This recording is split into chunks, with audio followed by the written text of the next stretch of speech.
Bueno, estamos aquí con Jorge Huerta. Le agradecemos mucho la entrevista. Sí. Entonces, si quieres, vamos a comenzar con algunas preguntas. Para empezar, quisiera preguntarle, ¿qué es el psicoanálisis?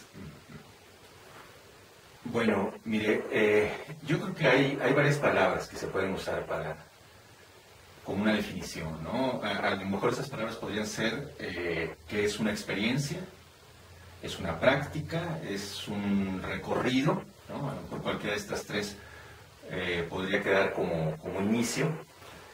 Una práctica, un recorrido, una experiencia que lleva a cabo un psicoanalista con un psicoanalizante, casi siempre en un consultorio.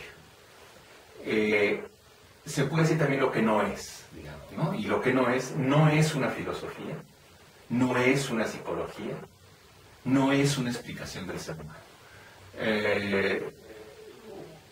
Cuando alguna de estas cosas se afirman sobre el psicoanálisis, yo creo que está afirmando algo incorrecto, ¿no? Entiendo. Y entonces, ¿qué hace que alguien sea un analista y alguien más sea un paciente? Bueno, lo que hace que alguien sea un analista es que alguien en un momento determinado ocupe ese lugar, y si se llega a ocupar ese lugar es como resultado del análisis de esa persona. Es decir, que primero fue analizante y en un momento determinado puede ocupar ese lugar. ¿Qué lo lleva a decidir eso? Hay tantas respuestas como casos, vamos, ¿no? No puede haber una respuesta, cada quien tiene la suya propia. ¿Qué hace que alguien sea paciente? Lo mismo. En el hecho solo descriptivo podríamos decir, pues es que alguien decida plantear una demanda y si encuentra la respuesta, digamos, adecuada, se convertirá en paciente. ¿Qué lo lleve? Igual tantas respuestas como pacientes hay, ¿no? Comprendo. Y ahora que usted decía que pase del lugar de analizante a analista, ¿cuál sería la diferencia entre un analizante y un paciente? Bueno, claro. La palabra paciente viene de la medicina, por supuesto, ¿no? Originalmente se le llamaba así justo porque era el que estaba acostado cuando se le auscultaba. Entonces viene de la medicina, viene de la medicina griega la palabra. Se ha conservado quizá erróneamente porque no somos médicos, y por eso preferimos la palabra analizante. Eso por un lado. También se podría decir, una persona, incluso cuando asiste con un psicoanalista, a lo mejor hay momentos, hay fases en las que es paciente, en el sentido de que habla de aquello que le hace sufrir, digamos, a veces busca que se le responda a ese sufrimiento, a veces que se le diga qué hacer para disminuirlo, etc. Hay un momento en que la persona deja de hablar de eso, no quiere decir que luego no haya retrocesos, pero hay un momento en que deja de hablar de eso para analizarse, que es diferente. En ese momento es un analista, es un analizante, perdón, y eventualmente, si lo plantea así, podrá llegar a ser un analista. Entiendo. Y bueno, quisiera preguntarle, ¿qué es esto de ser un analista lacaniano? Bueno,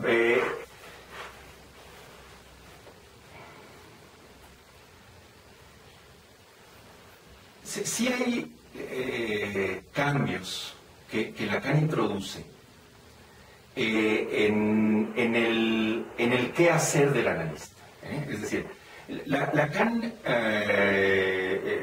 en su faceta de seminarista, digamos, ¿no? O sea, de alguien que semanalmente llevaba a cabo una actividad de un seminario, siempre dijo que la consigna de él era el retorno a Freud. Hay innumerables puntos en los que uno lo escucha diciendo, esto ya estaba en Freud, no soy yo el que lo dice, ya Freud lo había dicho, etc. Lo dice incluso cuando no es tan cierto, cuando la verdad es que Lacan está innovando, está aportando algo nuevo. Pero siempre fue su consigna, el retorno a Freud. Ahora, a pesar de eso que él decía, no solo en el planteamiento, digamos, doctrinal, sino también en el técnico, él introduce variantes. Entonces, bueno, nosotros podríamos decir, para efectos prácticos, que un analista lacaniano es alguien que incorpora en su práctica algunas de esas variantes. Es muy sabido, por ejemplo, el manejo que hace Lacan con el tiempo de las sesiones. No es algo que Freud hiciera. Hasta donde sabemos, las sesiones de Freud eran de 50 estrictos minutos. Él decía lo que le duraba un puro. Ese es un aspecto, por ejemplo, en el que Lacan innova totalmente. Y aspecto muy controversial para muchas personas, muy criticado por muchas personas, pero que es una herramienta extraordinaria. Entonces, ese, por ejemplo, es un detalle que nos puede hacer pensar que alguien en su práctica incorpora la enseñanza de Lacan. No es el único, hay otros.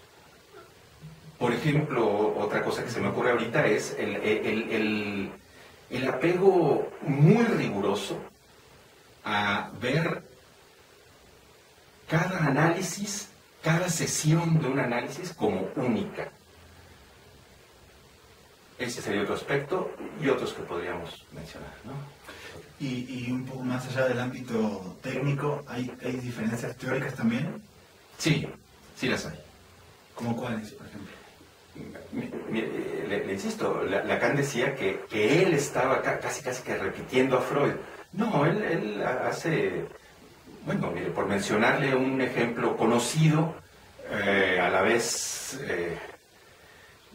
con Lacan pasa mucho esto, ¿no? Hay muchas cosas de las que él planteaba que se hablan, se repiten, como si fueran sabidas y en realidad no lo es. Se dicen muchas frases un tanto vacías.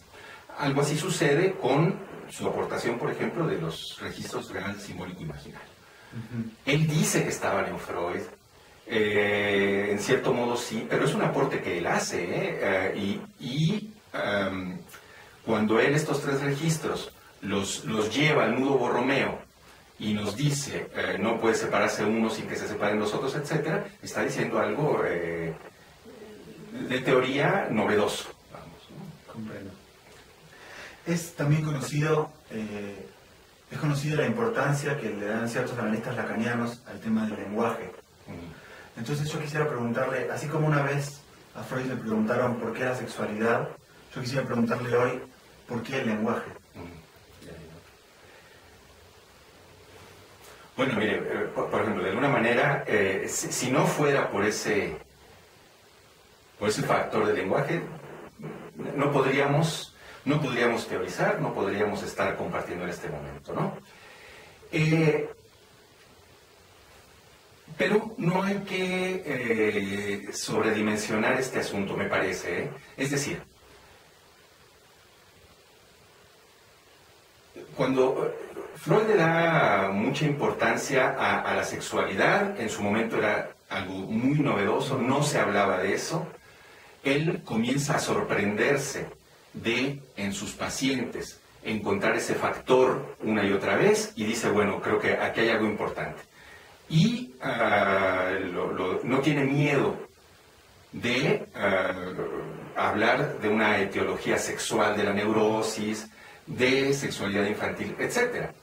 Pero lo que yo digo que no hay que confundir es suponer que es un aspecto, digamos, el que en un momento dado podría explicarnos la totalidad de los sujetos. Vamos, eso no se puede, no es ni la sexualidad ni ningún otro. Haríamos un reduccionismo que creo que no nos serviría, ¿no? Okay.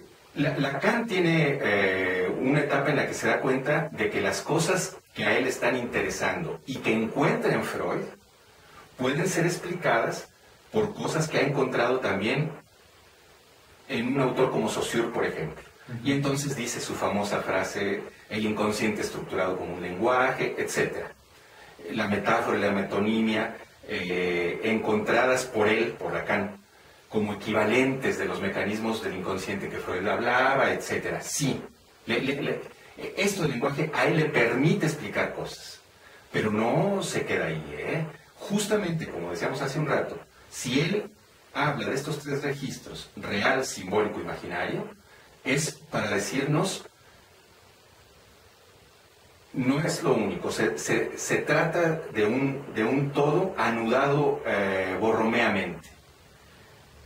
Tampoco significa que sea una explicación, digamos, holística, ¿no? Como esta de todo está conectado, etc. No, no, no, de ninguna manera, no es por ahí. Pero tampoco es solo lenguaje en Lacan, ¿eh? En una etapa de él es posible que haya sido así, ¿no? La etapa de la primacía del significante, del simbólico, etc. Pero es algo que luego él abandona para ir a otras cosas, ¿eh? Comprendo.